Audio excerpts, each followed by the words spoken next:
एकाच वेळी लागायचे तीन तीन यार. अनैतिक शरीर संबंध. पुढे घडले महाभयंकर. ऐकूनच पायाखालची जमीन सरकेल. जिया उल हक हा उत्तर प्रदेशातून रोजगाराच्या शोधामध्ये फिरत होता. तो फिटर आणि वेल्डर असल्यामुळे काम शोधताना 3 महिन्यापूर्वी उदगीर येथील साखर कारखान्यामध्ये दलालामार्फत आपल्या 6 साथीदारांसह आलेला होता. लेकरा बाळांना उत्तर प्रदेश येथेच ठेवलेले होते. त्याने आपल्या पत्नीला आईसोबत गावी ठेवले होते. मात्र आई आणि जिया उल हक याच्या पत्नीचे सतत वादविवाद होऊ लागले होते. कारण आपली सून फरीदा ही इतर पुरुषासोबत सतत बोलत असते. ही बाब सासूला खटकू लागलेली होती. त्यामुळे तिने या संदर्भात आपल्या मुलालाही सांगितलेले होते. तो मात्र राबून आपल्या पत्नी आणि मुलांच्यासाठी फोन पेद्वारे पैसे पाठवत होता. आपल्या घरात वाद नको म्हणून पत्नी आणि आई यांच्यामध्ये समझोता करून त्या दोघींना वेगवेगळे ठेवलेले होते. तरी आपल्या पत्नीच्या एकूण वागणुकीच्या संदर्भात तो आपल्या मित्राकडून माहिती घेत होता. मित्राकडून त्याला आपल्या पत्नीच्या वागण्यात कोणताही बदल झाला नाही. ते परपुरुषासोबत राहत असल्याची चर्चा त्याच्या कानावर आल्याने जिया उल हक चिडलेला होता. आपल्याशी बेईमानी होणाऱ्या पत्नीला धडा शिकवावा असा निर्धार करून त्याने पत्नीला उदगीरला बोलावून घेतले.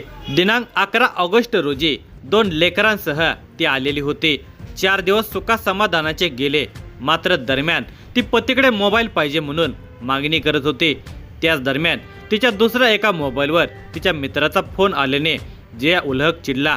दुसरा मोबाईल कुठून आला यावरूनही त्यांच्यात वाद झाला. वाद टोकाला गेलेला होता. जिया उल हक शेवटच्या टोकाचा निर्णय घेण्याच्या मनस्थितीत आलेला होता. त्याने आपल्या मित्रांना आपली दुःखभरी कहाणी सांगितलेली होती. मित्रांनी त्याला मदत करायचे आश्वासन दिले होते. त्यामुळे आता आपले काम सोयीचे होईल असा विश्वास जिया उल हक याला वाटत होता. दिनांक 14 ऑगस्ट रोजी त्याने आणि त्याच्या मित्रांनी विचार केला. उद्या आपल्या कामाला सुट्टी आहे.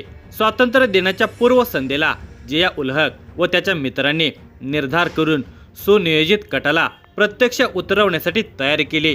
त्याच दिवशी फरीदा रजस्वला झाली होती. अर्थात तिला मासिक पाळी आलेली होती. तिने आपल्या पतीला सॅनिटरी पॅड आणण्यासाठी सांगितले. मात्र त्या पॅड ऐवजी आपले बनियन त्याने काढून दिले आणि हेच वापर असे सांगितले. त्यानंतर त्याचा एक मित्र त्याच्या दोन्ही लहान लेकरांना रूममधून बाहेर फिरायला घेऊन गेला. तर इतर मित्रांच्या सहाय्याने जिया उल हकने फरीदाचा काटा काढला.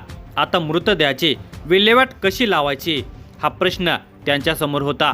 मात्र त्याने इतर गुन्ह्याच्या संदर्भात माहिती घेतल्यामुळे दूर कुठेतरी नेऊन हा मृतदेह टाकावा असा विचार करून जिया उल हकने आपल्या परिचिताचा ऑटो बोलावून घेतला.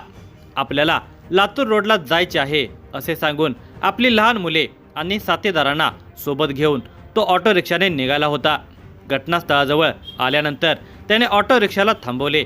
मला घ्यायला माझा मित्र येतोय, तोपर्यंत तुम्ही पुढे चला असे सांगून तो बॅगेसह खाली उतरून मित्राची वाट पाहत थांबल्याचे नाटक करू लागला. ऑटो पुढे गेल्यानंतर ती ट्रॉली बॅग पुलाच्या कडेला घेऊन जात असताना बॅगमधील ओझ्यामुळे एक चाक पुलावरच गळून पडले. त्यानंतर कैसे तरी ती बॅग खाली नदीमध्ये ढकलून देण्यात आली. त्यानंतर तो तिथून पसार झाला. दिनांक 24 ऑगस्ट रोजी हळीहंडरगुळी येथे मोठ्या प्रमाणामध्ये अण्णाभाऊ साठे जयंतीचा बंदोबस्त ठेवलेला होता. या ठिकाणी दूर क्षेत्राचे अंमलदार Sanjay Dalvi Patil, police head constable Shivpratap Rangwal, Shivaji Kendre हे सहाय्यक पोलीस निरीक्षक सुनील गायकवाड यांच्या आदेशानुसार नियोजन लावत होते. दरम्यान शेळगाव येथील चेतन पाटील यांचा फोन आला. पोलीस अंमलदार संजय दळवी पाटील यांनी तो फोन उचलून अगदी हलक्या सुरात चौकशी करायला सुरुवात केली. चेतन पाटील यांनी सांगितले की शेळगाव फाटा ते शेळगाव जाणाऱ्या रोडवर असलेल्या पुलाच्या खाली बेशर्माच्या झाडीत एक मोठी ट्रॉली बॅग पडलेली आहे. हिरव्या मोरपंखी रंगाची बॅग फुगलेली आहे. शिवाय आजूबाजूला दुर्गंधी पसरलेली आहे. हे ऐकताच पोलीस जमादार संजय दळवी यांच्या मनामध्ये शंकाकुशकाने घर करायला सुरुवात केली. त्यांनी तातडीने या संदर्भात वरिष्ठ अधिकारी सहाय्यक पोलीस निरीक्षक गायकवाड यांना माहिती सांगितली आणि थोड्याच अंतरावर घटनास्थळ असल्याने आपण तातडीने त्या ठिकाणी जाऊन पाहणी करावी का अशी विचारणा केली. तेव्हा सहाय्यक पोलीस निरीक्षक गायकवाड यांनी मी सोबत येतो अशी सूचना केली. थोड्याच वेळात वाडवणा पोलीस स्टेशनची गाडी शेळगाव फाटा ते शेळगाव रस्त्यावरील पुलाकडे धावू लागली. गाडी पुलावर थांबल्यानंतर खाली डोकावून पाहिले असता पुलाच्या कडेला डाव्या बाजूला अंदाजे 20 फूट खोल नदीपात्रामध्ये एका बाजूला अंदाजे गुडघाभर पाण्यामध्ये एक ट्रॉली बॅग दिसून येत होती. त्या ट्रॉली बॅगला लावलेल्या चाकापैकी एक चाक पुलावरच तुटून पडले होते. याचा अर्थ ती बॅग जाडजोड असली पाहिजे अशी शंका घ्यायला भरपूर वाव होता. मात्र प्रत्यक्ष पाहिल्याशिवाय काही कळायला मार्ग नाही असे वाटल्याने पुलाच्या खालच्या बाजूने झाडाझुडपातून जावे लागणार असा विचार करून पोलीस अधिकारी आणि कर्मचाऱ्यांनी आपले बूट काढून ठेवून दुसरे प्लॅस्टिकचे बूट घालून नदीपात्रामध्ये बॅगच्या दिशेने जायला सुरुवात केली. मात्र थोडी हवेची झुळूक आली की प्रचंड दुर्गंधी पसरू लागली होती. त्यामुळे सर्वच कर्मचारी बेचैन होत होते. शिवाय बॅगेला खोलणार कसे, काट्याकुट्यात जाऊन बॅग घ्यायची कशी असा प्रश्न सतावत असतानाच चेतन पाटील आणि पोलिसांना मदत करणारे 2 पोलीस मित्र अमरप्रभू सूर्यवंशी आणि लहूप्रकाश गुरवाड यांना सोबत घेऊन पोलीसही नदीपात्रात उतरले. पोलीस मित्रांनी कत्तीच्या सहाय्याने काट्याकुट्याची झाडे झुडपे बाजूला सारली. पुलाखालून दुसऱ्या दिशेला बॅगेकडे सर्वजण गेले. गुडघ्याच्या वर पाणी आले असल्यामुळे आपला गणवेशाचा विचार न करता पोलीस पुढे सरकत होते. दुर्गंधी आणि घाणीचे साम्राज्य पसरले असतानाही पुढे जाणे भाग होते. पुढे जाऊन पोलीस मित्रांनी बॅग उघडली आणि उपस्थित पोलीस अधिकारी आणि कर्मचाऱ्यांना एकच धक्का बसला. बॅगेमध्ये एक स्त्री जातीचा सडलेल्या अवस्थेमधील मृतदेह आढळून आलेला होता. प्रथमदर्शनी 20 ते 25 वर्षे वयोगटातील महिलेचा तो मृतदेह होता. मृतदेह पूर्णपणे सडलेल्या अवस्थेमध्ये होता. चेहरा पूर्णपणे विद्रूप झालेला होता.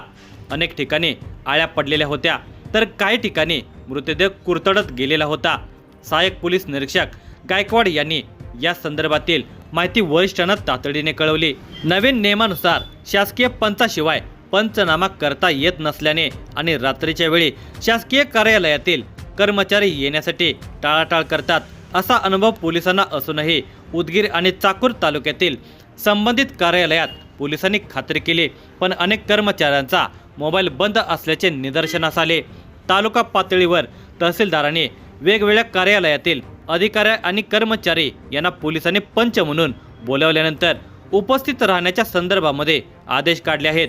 तरी पोलिसांच्या कामात इतर विभागाच्या कर्मचाऱ्यांचा उत्साह कमी दिसून येत असल्याने पंचनाम्यासाठी प्रतीक्षा करावी लागत होती. योगायोगाने MSEB आणि महसूल विभागातील एक तलाठी हे पंच म्हणून उपलब्ध झाल्याने रात्री 7 ते 7:15 वाजण्याच्या दरम्यान वरिष्ठांच्या आदेशाने पंचनामा सुरू करण्यात आला. या दरम्यान लातूर स्थानिक गुन्हे अन्वेषण शाखेचे पोलीस निरीक्षक सुधाकर बावकर हे आपल्या विशेष पथकासह घटनास्थळी हजर झाले होते. त्याचवेळी अतिरिक्त पोलीस अधीक्षक मंगेश चव्हाण, अहमदपूर उपविभागाचे पोलीस उपविभागीय अधिकारी रायबोळे हे देखील घटनास्थळी हजर झाले होते. एव्हाना फॉरेन्सिक टीमही घटनास्थळी पोहोचलेली होते. दरम्यान वडगावचे सुनील डांगे यांनी आपला छोटा हत्ती घेऊन पोलीस मित्रांच्या सहकार्याने मृतदेह त्या गाडीमध्ये टाकून चापोली येथील सरकारी दवाखान्यात नेण्यात आला. मात्र लाईट नसल्याने मृतदेह ठेवून दुसऱ्या दिवशी इन कॅमेरा शवविच्छेदन करण्यात आले. अंत्यविधी करण्यासाठी जागेची शोधाशोध सुरू झाली. चापोली सरपंचांनी व ग्रामसेवकांनी जागा उपलब्ध नसल्याचे सांगितले. त्यानंतर सहाय्यक पोलीस निरीक्षक सुनील गायकवाड यांनी चाकूर तहसीलदार यांच्याशी पत्र व्यवहार करून व विनंती करून मृतदेह घेऊन जाण्यास कोणीच तयार नाही असे कळवून चापोली येथे ठेवले. तसेच चाकूरचे तहसीलदार यांच्या आदेशाने चाकूर येथील सार्वजनिक स्मशानभूमी येथे नायब तहसीलदार, तलाठी, पोलीस अधिकारी व कर्मचारी यांच्यामार्फत अंत्यविधी करायचे ठरले. मात्र त्यावेळेसही अनेक प्रश्न उपस्थित होत होते. मयत स्त्री ही हिंदू आहे की मुस्लिम आहे? मृतदेह पुरायचा का जाळायचा हा एक प्रश्न उपस्थित होत होता. महिला विवाहित आहे की अविवाहित हेही माहीत नव्हते. तरी साडी चोळी हार फुले घालून दफनविधी करण्यात आला. यदा कदाचित मृतदेहाचे शवविच्छेदन पुन्हा करण्याची गरज पडल्यास उकरून काढता येईल या उद्देशाने दफनविधी करण्यात आला. अंत्यविधी झाला करा. मात्र पोलीस प्रशासनासाठी येथूनच पुढे खरी परीक्षा सुरू झाली होती. पोलीस अधीक्षक अमोल तांबे आणि अतिरिक्त पोलीस अधीक्षक मंगेश चव्हाण यांनी जिल्ह्यातील कर्तबगार पोलीस अधिकारी आणि कर्मचाऱ्यांची वेगवेगळी 6 पथके नियुक्त करून वेगवेगळी कामे सोपवून दिली होती. जिल्ह्यातील सर्वच पोलीस यंत्रणा सतर्क झाली होती. वाढवणा पोलीस स्टेशनचे तपास पथक उदगीर, अहमदपूर, चाकूर येथून घटनास्थळाकडे जोडणाऱ्या प्रत्येक रस्त्यावर कुठे सीसीटीव्ही फुटेज मिळेल का हे तपासत होते। दरम्यान अतिरिक्त पोलीस अधीक्षक मंगेश चव्हाण हे सतत सर्व पोलिसांना आणि अधिकाऱ्यांना पाठपुरावा करून माहिती घेत होते। तशा सूचना देत असल्यामुळे सर्वच पथके गतिमान झाले होते। या घटनेची चर्चा समाजामध्ये सुरू झाली तशी आरोपीच्या मनामध्ये भीती निर्माण व्हायला सुरुवात झाली। एव्हाना पोलीस परराज्यातील कामगारांचा शोध घेत आहेत हे लक्षात आल्याबरोबर मुख्य आरोपीच्या इतर साथीदाराने आरोपीला दबाव टाकून तुझ्या पत्नीच्या हरवल्याबाबतची नोंद पोलीस स्टेशनला करण्यासंदर्भात सूचना केल्या।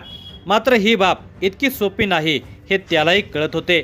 दरम्यान तो उत्तर प्रदेशातही गेलेला होता। त्या ठिकाणी त्याने तसा प्रयत्न केल्याचे सांगितले जाते।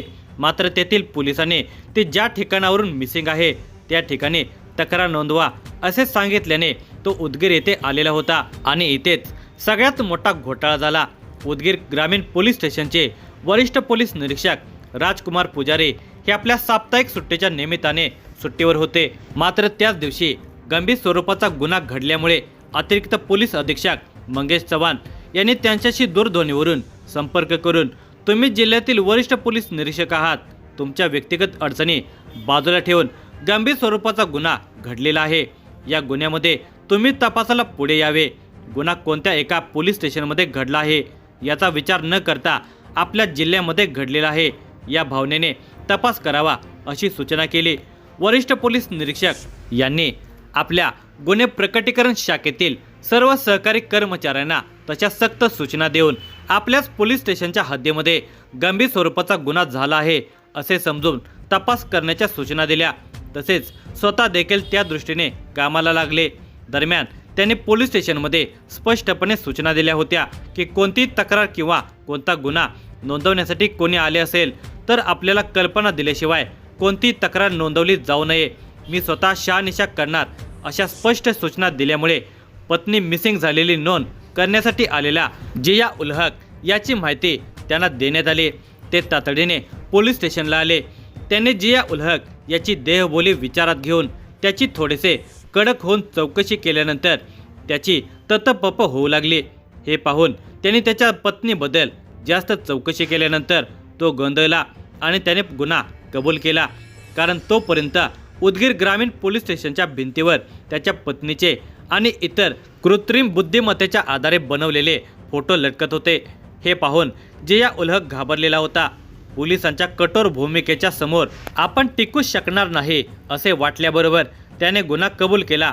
आपल्यासोबत आपले सहकारी कारखान्यावरील कर्मचारी सज्जाद जरूल अन्सारी वय वर्षे 19, अरबाज जमुल अन्सारी वय वर्षे 19, राहणार बडा सिक्कीटा, जिल्हा कुशीनगर, उत्तर प्रदेश, तसेच शाकीर इब्राहिम अन्सारी वय वर्षे 24, राहणार विजयपूर तालुका, जिल्हा कुशीनगर, उत्तर प्रदेश, आजम अली सजवाल अली उर्फ गुड्डो वय वर्षे 19, राहणार विजयपूर तालुका, तमकोयराज, जिल्हा कुशीनगर, उत्तर प्रदेश याने मिळून गुन्हा केल्याची कबुली जिया उल हक याने दिली।